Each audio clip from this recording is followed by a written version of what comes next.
Unahin ko, pag-usapan natin yung confidential funds.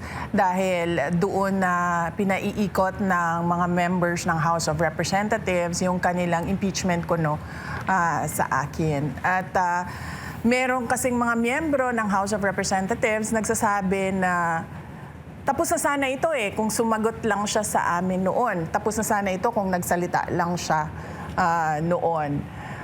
Pero hindi kasi makatotohanan yung sinasabi nila na hindi ako sumagot. Kasi kung maalala ninyo, noong nagbukas sila ng hearings in aid kuno of legislation sa Committee on Governance ng House of Representatives, makikita nyo doon, noong unang-unang hearing, nandoon ako para sumagot. Nagbigay ako ng opening speech. Sinabi ko sa kanila na ito ay fishing expedition sa kawalan ninyo ng ebidensya sa paggamit ng confidential funds. Tapos, ginawa nilang malaking issue yung hindi ko pag-oath. Hindi malaking issue yon dahil nakalagay sa rules nila at binasa ko pa ulit-ulit yung rules ng House of Representatives. Kinonsulta ko pa ang isang abogado, dalawa kami nag-usap. Sabi ko, nakalagay dito, witness lang ang mag-oath. Ang resource persons ay hindi kailangan mag-oath. Pwede kang mag-cooperate, pwede kang sumagot, pwede kang magsalita, pero hindi mo kailangan mag-oath. So yun yung pinaglalaban ko doon. Kasi may rules kayo, sundin naman natin kung ano yung rules ng House of Representatives. Pero gusto talaga nila mag-oath ako, umupo ako doon, at kahit ni isang tanong, wala silang ibinigay sa akin. Napapansin ko na lahat ng tanong nila doon na sa ibang resource persons. So nagpaalam ako kasi sinasayang nila yung oras ko doon So nagpaalam ako sa chairperson ng Committee on Good Governance. At sinabi ko, alis na ako. Maayos naman siyang nagsabi na, okay, sige, alis ka na. Ni-release niya ako, pinaalis niya ako, nagpaalam ako maayos. Kung yung pangalawa, kung maalala ninyo, pangalawang pagpunta ko doon, ay nandoon ako para umappear ulit sa kanilang hearing. At umupo ako doon at sinamahan ko yung mga Office of the Vice President personnel na nagdesisyon na pumunta sa hearings. Tapos, syempre, walang dumidepensa doon sa mga kasamahan ko sa OVP.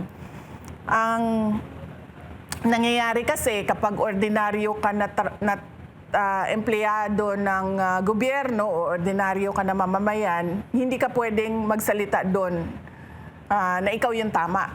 Lagi yung congressman yung tama at hindi ka na pwedeng magsalita kapag sinabi nilang hindi ka na pwede magsalita. So sinabi ko sa kanila na walang dumidepensa sa Office of the Vice President. So hinamon nila ako. Sabi nila, o sige, pagsalitain ka namin kapag nag-oath ka. So nag-oath ako. Noong nag-oath ako, pinaupo nila ako balik, tapos wala na naman silang tanong. Kahit isang tanong. Noong nag-collapse na yung isang kasamahan namin, si Acosta, doon ako nagpaalam ulit. Sabi ko, alis na ako. Kasi kailangan ko puntahan sa hospital. Yung kasama ko, pumayag naman sila na umalis ako, na wala silang kahit isang tanong. Ang totoo niyan, wala silang maitanong sa akin kasi hindi handa yung script nila sa mga tanong. Kung makikita nyo sa mga hearings nila, may binabasa yan sila na script. At yung script na yon, gawa yon ng abogado. Kasi nga, isa siyang fishing expedition for evidence. Naghahanap sila ng kung ano yung pwede nilang gawing ebidensya. Kaya sila nagbabasa. Kapag wala doon, hindi nila masabi. Kasi lahat yan, nakikita nyo, binabasa lang nila. Base sa kung ano yung sinabi ng abogado na itanong ninyo. Kasi ito yung kailangan namin na ebidensya. Na ito din yung sinasabi ko lagi sa lahat ng abogado. Hindi ka pwedeng magbukas ng in aid of legislation, tapos gagamitin mo yung kapangyarihan ng committee na yon para ka kumuha ng ebidensya at sasabihin mo, ay, ito yung kamalian. Nakikita na namin. Hindi pwede yun.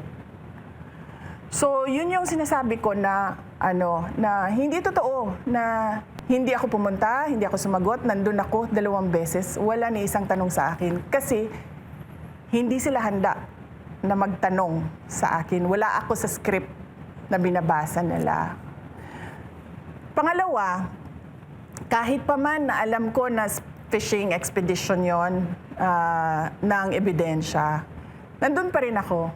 Umupo pa rin ako, nagpakita pa rin ako sa kanila para makita ng taong bayan na pumunta ang Vice President.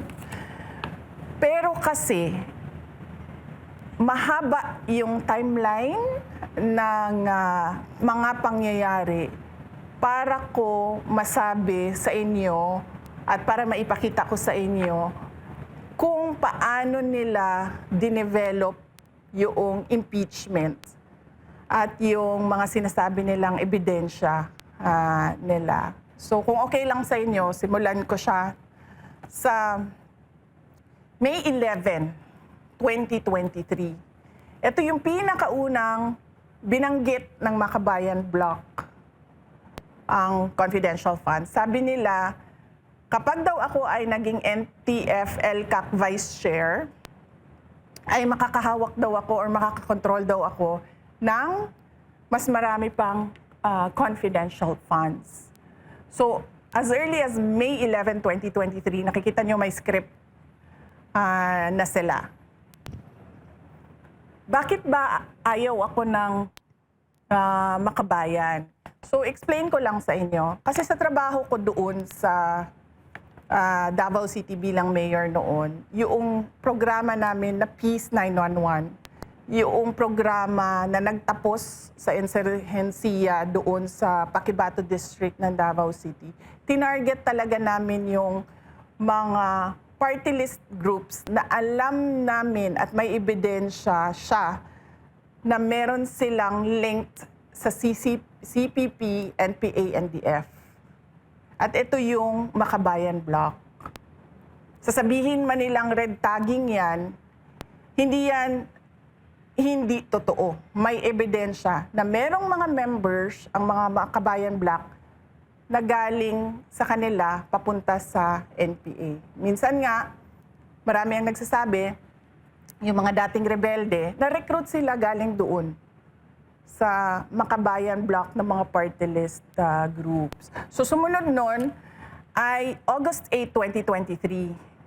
Sinabi na ni Franz Castro, sabi niya, OVP's 500 million in confidential funds should be realigned to PCG. So nung sinabi niya yon, napaisip ako, sabi ko, ang Makabayan Block, friendly sila sa administration. 'Di ba? Hindi naman sila Makabayan Block, wala sa kanila yung prinsipyo ngayon ng korupsyon ng administration eh. Hindi nila nilalabanan yon. So nung nakita ko na nagsalita si Franz Castro kontra sa isang cabinet secretary, sa isang kaalyado ng administrasyon, naisip ko, may go signal ito na kalabanin niya yung 2 opisina. So, merong nagsabi sa kanya na okay lang atakihin mo yung cabinet secretary namin at yung kaalyado namin. So, doon ko unang nakita, sabi ko, papakialaman nila yung budget.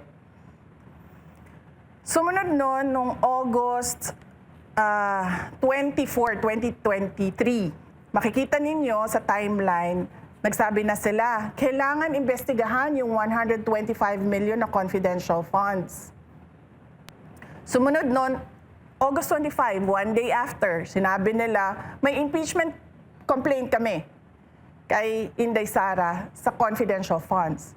Sumunod noon, August 26, 2023, sinabi ni Franz Castro, premature yung impeachment complaint. Kasi, babalik tayo, walang ebidensya ng pagkakamali. Walang ebidensya ng korupsyon. Wala silang makitang mali sa paggamit ng pera. Sumunod noon, August 29, 2023, Makabayan Bloc vows to question Sara Duterte over confidential fund use. So makita mo na dito, naghahanda sila para sa budget hearing at yung mga tanong nila doon. Pagkatapos nito, makikita nyo, September 4, 2023, Makabayan Bloc, why 2.3 billion ang budget? Bakit daw 2.3 billion ang budget ng Office of the Vice President? Nung nag-appear si Franz Castro sa hearing ng Commission on Audit, sumunod na araw nun, September, or a few days after, September 14, lumabas yung unang-unang Audit Observation Memorandum sa confidential funds ng Office of the Vice President. So makita mo yung timeline. Binuksan nila yung usapan ng confidential funds. Pagkatapos, kinestyon nila bakit may confidential funds. Ngayon, dahil sabi niya, still premature. Nagsalita sila sa hearing ng COA at yung COA naman nagbigay ng AOM.